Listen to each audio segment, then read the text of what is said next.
We make decisions all day, every day over the course of our lives. Some require lots of time and contemplation, and others are made quickly because they seem inconsequential. But sometimes, these spur-of-the-moment decisions are the ones with the biggest impact.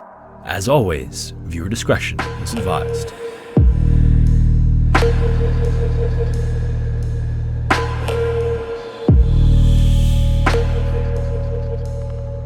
In 2010, Sam was a popular 19-year-old rugby player with a bright future. He was known to be outgoing, and he and his friends were permanent fixtures on the North Sydney party scene. Sam could get a bit rowdy when he drank too much, but for the most part, he was just a normal guy who everyone liked being around. And although Sam was known to party hard on occasion, his mom was confident that he could take care of himself if push came to shove, so she didn't worry too much, even when he stayed out late. One evening, Sam and his friends were hanging out at an outdoor get-together and drinking some red wine and having a great time when one of his friends noticed a garden slug crawling across the grass. Right on cue, Sam's friends started joking around and daring each other to eat the slug, and Sam, being the character that he was, walked right over to it, picked up the slug, gave it a once-over, and then popped it into his mouth.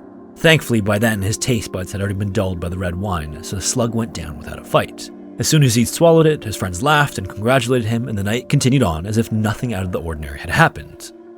Unfortunately, this split-second decision would be a huge mistake. A few days later, Sam woke up one morning and was incredibly dizzy.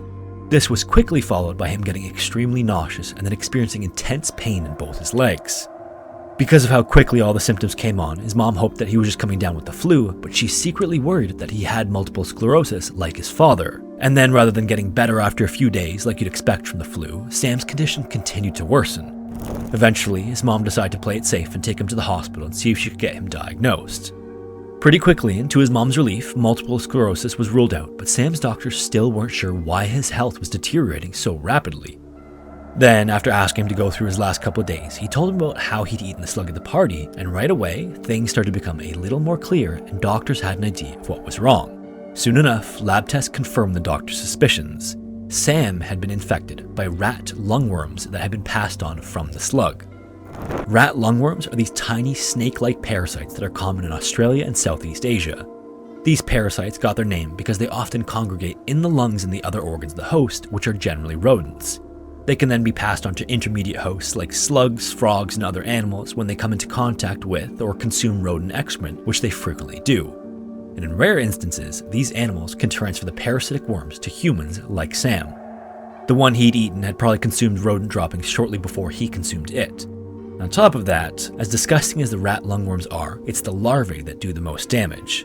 Because they're smaller, they can burrow into their host's intestinal lining more easily, and from there, they typically spread through the nervous and circulatory systems and onto the liver, lungs, brain, eyes, and spinal cords. In most cases, the symptoms associated with rat lungworm infection are mild and flu-like, but in rare instances, they're capable of causing far more serious complications like convulsions, meningitis, and coma that can eventually lead to death. And although most cases go undiagnosed, the parasites can be detected by analyzing cerebrospinal fluid through a spinal tap. Tragically though, even when they are detected, there aren't any specific treatments that have been proven to be particularly effective. Even worse, although the parasites don't reproduce in humans, they have a tendency to make their way into an area like the eyes and then live out their full lifespan, causing damage the entire time. In Sam's case, and like many others, he was completely resistant to treatment, and soon enough, he contracted severe meningitis and slipped into a coma. As the days turned to weeks and then to months, doctors weren't sure if Sam would ever wake up. And then a full year went by with no sign of Sam waking up until one day his eyes opened and he regained consciousness for the first time in over 400 days. During this time, Sam's friends and family had stopped regularly to see him and everyone was ecstatic when he finally woke up, but this was quickly followed by the realization that Sam would never be the same as before. One friend recalled the first time he saw Sam struggle to smile, and another when Sam struggled to raise his arm to shake his hand. Almost every time his friends visited, they repeatedly apologized for their part in the dare, and no matter how hard they tried, sometimes they just couldn't hold back tears. Despite being out of a coma, Sam had become wheelchair-bound and bedridden and was unable to eat without a feeding tube. On top of needing to be kept alive by various medical devices, he had frequent and violent seizures. Nonetheless, everybody held out hope that over time and with a little luck, he may be able to walk again and possibly even regain some of his independence. But Sam's progress ultimately stalled, and round-the-clock hospital care was both required and costing the family a fortune. His mother and friends were able to raise funds that helped offset some of the mounting costs, but it was never enough. And around the same time, his mother battled back and forth with their insurance to get Sam's medical costs covered, but in the end, it didn't matter anyway. In November of 2018, Sam's 8-year battle ended when he was just 27 years old. His death was obviously devastating to his friends and family, and shortly before he died, he was able to tell his mother one last time that he loved her before passing away. Looking back on the incident that caused the tragedy, Sam's mom chalked it up to a silly mistake made by his otherwise well-intentioned group of friends. Unfortunately, that split-second decision had horrible consequences that nobody could have foreseen. Adelia Antonio de Carli was born on February 8, 1967 in Pelotas, Brazil. Not much is known about Adelia's childhood or family life, but after entering priesthood as an adult, he took an interest in tackling the countless injustices he saw around him nearly every day, many of which were perpetrated by the wealthy citizens and public officials against the most downtrodden and vulnerable members of society. And as a man of the church, Adelia couldn't just turn a blind eye to all this exploitation. Instead, he became an outspoken advocate for the voiceless and oppressed who were oftentimes part of his congregation. By the mid-2000s, Adelia's efforts had exposed a few of the most heinous offenders and improved living and working conditions for many of his parishioners. At the same time, he still wanted to make more of an impact, and he reasoned that some sort of publicity stunt was just what he needed to make the biggest impact in the shortest amount of time. Eventually, he decided on and began designing an unorthodox flying machine in late 2007. Consisting of 600 helium-filled balloons tethered to a rickety chair, Adelia hoped that it would carry him safely from Ampere, Brazil to San Antonio, Argentina, which technically was only a distance of 22 miles, but obviously is still pretty insane considering what he would be using to fly there. Some people think it's possible that Adelia was inspired by American Larry Walters, also known as Lawn Chair Larry, who made a 45-minute flight between San Pedro and Long Beach, California in a similar craft in the summer of 1982, and whose lawn chair ultimately flew to more than 16,000 feet. Although Larry eventually lost altitude and crashed into electrical lines, he survived the ordeal and became an international sensation almost overnight. Then, like his American counterpart, Adelia took to the skies on January 13, 2008 and surprisingly landed without incident near San Antonio just 4 hours later. This maiden flight was a pretty impressive feat considering how hastily it had been planned and executed, and this success gave him the confidence to undertake a far longer and more ambitious flight. If Adelia succeeded, he'd not only set a new record for the longest balloon flight, but he'd also be able to use his newfound stardom to generate funds, which he planned on using to build a rest area for port truckers, which would double as a church. Now, despite the first flight being so successful, Adelia didn't take preparations for a second attempt lightly. Not only was he already an experienced skydiver and outdoorsman, he'd even planned on earning his pilot's license a few years before. In addition to that, he enrolled in climbing and wilderness survival courses before the second flight in case he crashed in the jungle prior to reaching his destination. Likewise, Adelia spared no expense when it came to gear. Although he planned on being in the air for just a few days tops, his equipment included insulated waterproof coveralls, mobile and satellite phones, a personal flotation device, and enough food and drinking water for about 5 days. He also had a parachute in case his balloons burst or began leaking helium, and a GPS device which could pinpoint his location and keep those monitoring the situation on the ground aware of his progress. In addition to drumming up public support and making sure the event was covered by as many media outlets as possible, Adelia spent the last few days before the flight going over his route and putting the finishing touches on his new flying machine, which was made up of 1,000 multicolored helium-filled party balloons attached to a lightweight metal chair. If all went according to plan, his journey would take him from the port city of Paranagua inland to the town of Ampere near the Argentine border. Then, on the morning of April 20th, 2008, Adelia was finally ready to take flight. Surrounded by well-wishers and local authorities who'd been tasked with monitoring the stunt, he put on his crisp white flight suit and shiny red helmet, said goodbye, and began ascending into the sky. Though it's anyone's guess what was going through his mind, his confidence likely grew as the first few hours passed uneventfully and he rose to nearly 20,000 feet. He checked in with watchers on the ground at regular intervals, but then things took a turn on an early call when he asked for help figuring out where he was because he couldn't figure out how to operate his GPS unit. Another sign that things weren't going according to plan came when he asked a military observer to make sure search and rescue personnel knew where he was at all times. Before ending the call, he assured everybody that he was okay, apart from being a bit colder than expected. Unfortunately though, by then, he must have known that the winds that were supposed to guide him westward across Brazil had actually pushed him to the east and out over the Atlantic Ocean.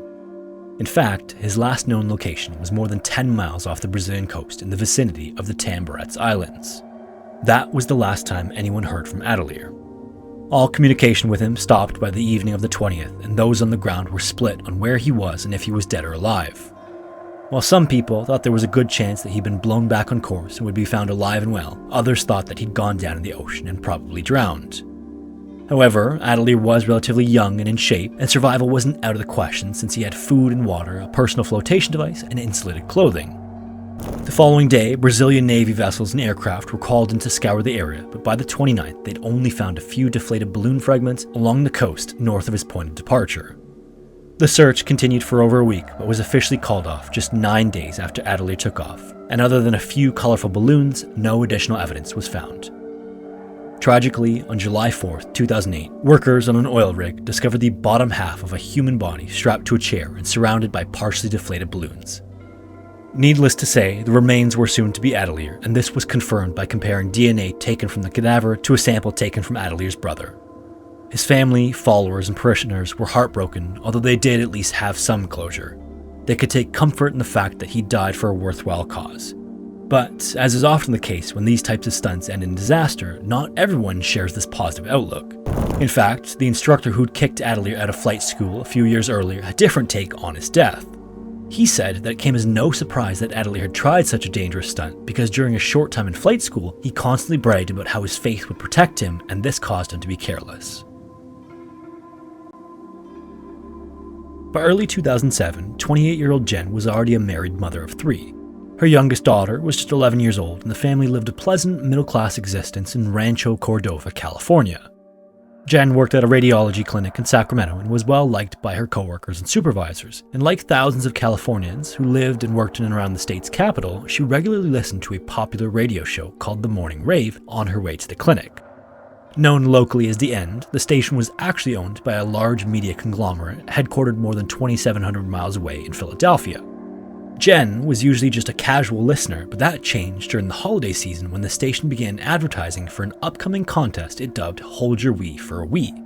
The rules were simple. Contestants would have 3 hours to consume as much water as they could, and whoever drank the most would win a Nintendo Wii video game console.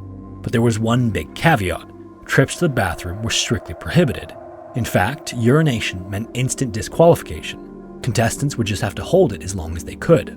So, on the morning of Friday, January 12, 2007, Jen and 17 other eager contestants arrived at the radio station, and after a brief explanation of the rules, they were taken to a room and seated at a large table. At the same time, the station's morning DJs were busy describing the scene for those who were listening at home, at work, and in their vehicles.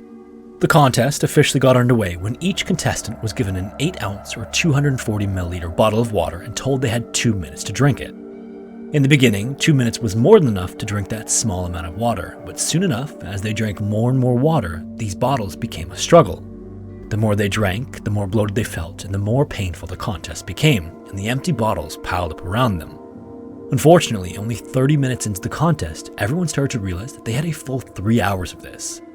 They all tried to ignore the discomfort and soldier on, but as anyone knows who's ever had a full bladder, this was increasingly difficult to do. At one point, Jen said out loud that it was beginning to hurt, and in response to her comment, the DJ joked that her distended stomach made her look pregnant. By then, the contest hadn't even reached the halfway mark, and soon enough, the radio station employees began giving each person nearly twice as much water as before. Incredibly, despite Jen being smaller than some of her competitors, she managed to stay near the top of the pack in terms of how much water she drank. For a while, it even looked like she might end up winning the contest and bring home a brand new Wii for her kids. As the DJs and thousands of listeners were enjoying these seemingly harmless contests, calls started to come in that were warning the radio station that what they were doing was actually very dangerous. At least one of these callers was a nurse, but participants weren't able to hear these calls. If they had, some of them might have reconsidered what they were doing. Either way, the DJ assured listeners that they were aware of the risks and that the radio station had covered its bases by requiring each contestant to sign a liability waiver. So, the contest and the casual banter between the DJs, callers, and participants continued on as before, and when it was all said and done, Jen had consumed nearly 2 gallons or 7.5 liters of water.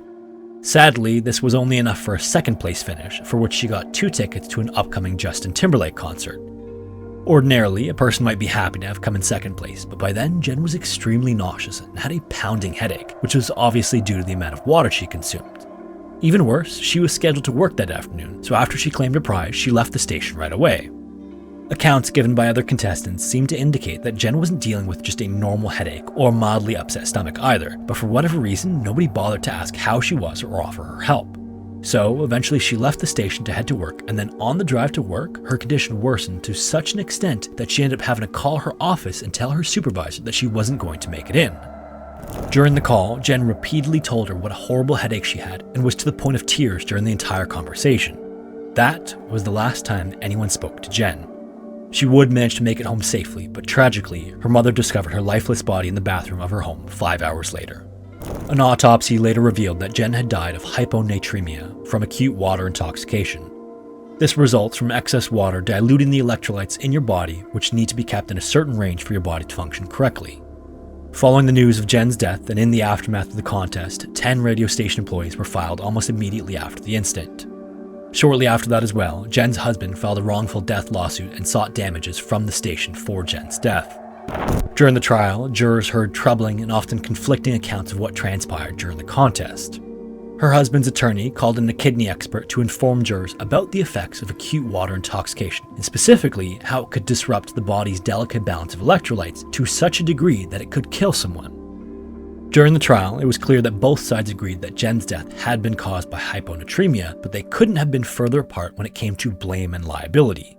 The media company's attorney supposedly argued that Jen's death was unforeseeable, while also simultaneously asserting that she should have been aware that drinking too much water was potentially dangerous and that she bore some of the responsibility for her own actions.